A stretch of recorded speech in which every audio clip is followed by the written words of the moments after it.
నమస్కారం అధ్యక్ష.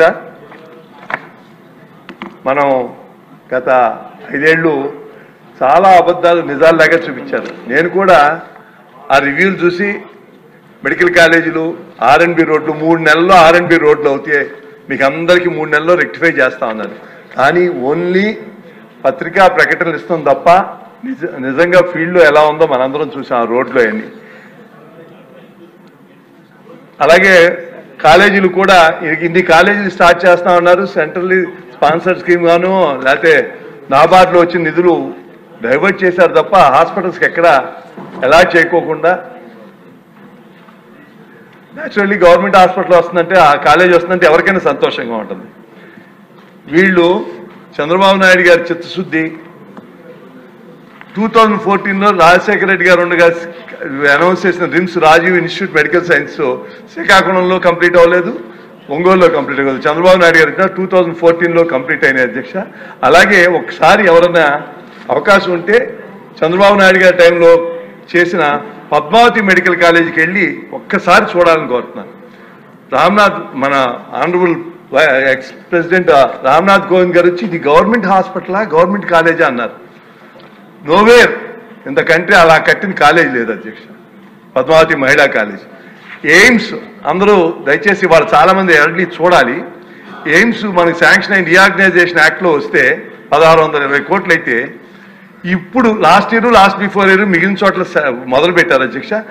2017-18 చంద్రబాబు నాయుడు గారు నిజంగా ఇవాళ ఎయిమ్స్ వెళ్ళి చూసి ఎవరన్నా ఒకసారి చూసిన తర్వాత జగన్మోహన్ రెడ్డి గారు ఒకసారి ఆ ఎయిమ్స్లో మొక్కలు నాటే ప్రోగ్రామ్ 3 గంటల ప్రోగ్రాం వెళ్ళి ఆ డెవలప్మెంట్ అంతా చూసి అక్కడ ఉండలేక అరగంటలో బయటకు వెనక్కి వచ్చేసారు అధ్యక్ష.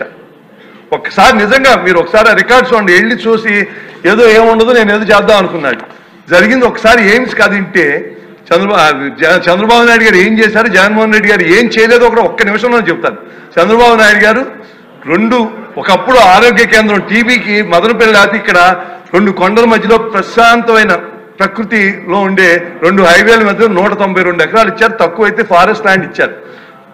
5-6 మీటింగ్లు ఇక్కడ పెట్టారు. ఆ ఎయిమ్స్ అలా వస్తానికి అక్కడ డెడికేటెడ్ మొత్తం అన్ని చేశారు. పవర్ లైన్స్ వెళ్తాను చేశారు, కాంపౌండ్ వాళ్ళు కట్టించారు, హైవే నుంచి డెడికేటెడ్ పాత్వే ఇచ్చారు, అన్ని ఇచ్చి ఒక్కటి శాంక్షన్ చేశారు అధ్యక్ష. అది అవలా dedicated water supply from Krishna river. అది 5 ఏళ్ళు కూడా అవలా. మిగిలిన చంద్రబాబు నాయుడు గారు చేశారు. ఎయిమ్స్ ఇవాళ అలా ఉంది అంటే చంద్రబాబు నాయుడు గారు, వెంకయ్యనాయుడు గారు, అక్కడ నడ్డా గారు ఎన్నిసార్లు వెంకయ్యనాయుడు గారు ఆఫీస్లో నడ్డా గారు వచ్చి కాన్ఫరెన్స్ పెట్టి మనకి 2017-18లో ఓపెన్ చేశారు. ఓపెన్ చేస్తాను టైం లేకపోతే 5 కోట్లు పెట్టి సిద్ధార్థ కాలేజీలో టెంపరీ రూములు కట్టి చేశారు. దయచేసి మనం ఒక జగన్మోహన్ రెడ్డి గారిని ఇప్పుడు ప్రభుత్వంతో కంపేర్ చేస్తామంటే వాడగొండ బదులు ఒక బూత్, అది బూత్ ఎగ్జాక్ట్ వర్డ్. ఈ నీళ్ళు 5 ఏళ్ళు ఇప్పటికి ఇవ్వాలా నీళ్లు?